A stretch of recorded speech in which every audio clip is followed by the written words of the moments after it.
In retrospect, my husband and I felt kind of foolish. For us, our 20-week ultrasound was solely about finding out our baby's sex. We never imagined we'd get any other kind of news. We never imagined we'd get bad news. So there we were, in the ultrasound room. My husband is holding our baby daughter, June, and I am lying on the table, excited to finally see this tiny person who's been kicking me. I have this theory that if I just adamantly insist that I see a penis on the ultrasound screen, the ultrasound tech will confirm or deny my finding right away. So as soon as the tech puts the wand on my belly, I start going, "Hey, is that a penis?" I'm pretty sure I see a penis. Bonjour le peen. Ever the professional, the tech ignores me. When the OB walks in, I'm too transfixed by what I'm seeing on the screen to pay the doctor any attention. The baby has a perfect profile. He has a big head like his daddy, and he has a little round nose like June. His legs are still, but I don't really give it much thought. The doctor shakes my hand, stares at the screen, and sighs. "Your baby has a neural tube defect called spina bifida," he tells me. "Do you see that little sac sticking out of his lower back? That's where his spine hasn't fused properly. His nerves are exposed, and I'm not seeing much movement here, so he may be paralyzed." My husband and I exchange horrified looks, and he walks over from the other side of the room to hold my hand. I try to locate the garbage can out of the corner of my eye since I am pretty sure I'm going to barf. I rack my brain, trying to remember what spina bifida even is. I've never known anybody with spina bifida before. The shape of the baby's head indicates that he has hydrocephalus, the doctor tells us, and you can see right here that he has bilateral clubbed feet.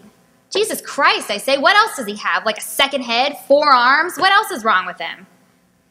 The doctor keeps dropping these truth bombs on us, one right after the other. And had he burst through the door and roundhouse kicked me in the neck, I could not have been more stunned. "The baby will need multiple surgeries," he says. "A permanent shunt placed in his head to drain the fluid. Lifelong disability, cognitive delays, and then the final truth bomb. It's a boy."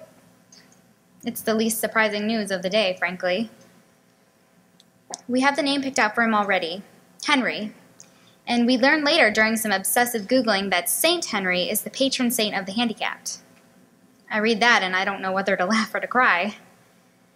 On our way out the door, the ultrasound tech and some of the nurses nearby squeeze our shoulders and hand us Kleenex. I flip through the informational sheet that the OB has handed us, and the doctor's notes about our son's feet consist of one word: suboptimal, clubbed. What the fuck, God, I think. Can't I just have this one thing? Can't I just have some cute baby feet? I don't even know what clubbed feet look like. Do they look like tiny clubs? Will they be all like mangled and deformed and shaped like chicken drumsticks?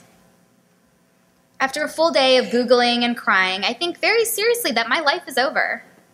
We have a follow-up appointment with my regular OB, who confirms that Henry has spina bifida and adds that he will need to use a wheelchair for the rest of his life. He is paralyzed. I realize that not only do I have no idea what to expect in terms of his handicap, but I am scared to death of my own son. With June, I spent her pregnancy dreaming about what her tiny hands would look like and how fat her cheeks would be. And my stomach drops when I recall the words that my doctor wrote on the ultrasound report. Suboptimal. Our baby is suboptimal. 4 agonizing months later, Henry William Paul is born into the glare of the operating room that is teeming with surgeons. One of them holds Henry up over the surgical curtain for us to see, and the first thing I notice, other than his adorable squishy cheeks, is his feet. They're impossibly tiny, and they're turned inward, and they're sickled like a set of parentheses. They're clubbed, but they're adorable. My husband and I exchanged puzzled looks. Was this it? Was this what we had been afraid of? Baby feet? We realized together in that moment that Henry definitely has spina bifida, and there's no going back. But maybe spina bifida isn't the all-encompassing tragedy that we had made it out to be.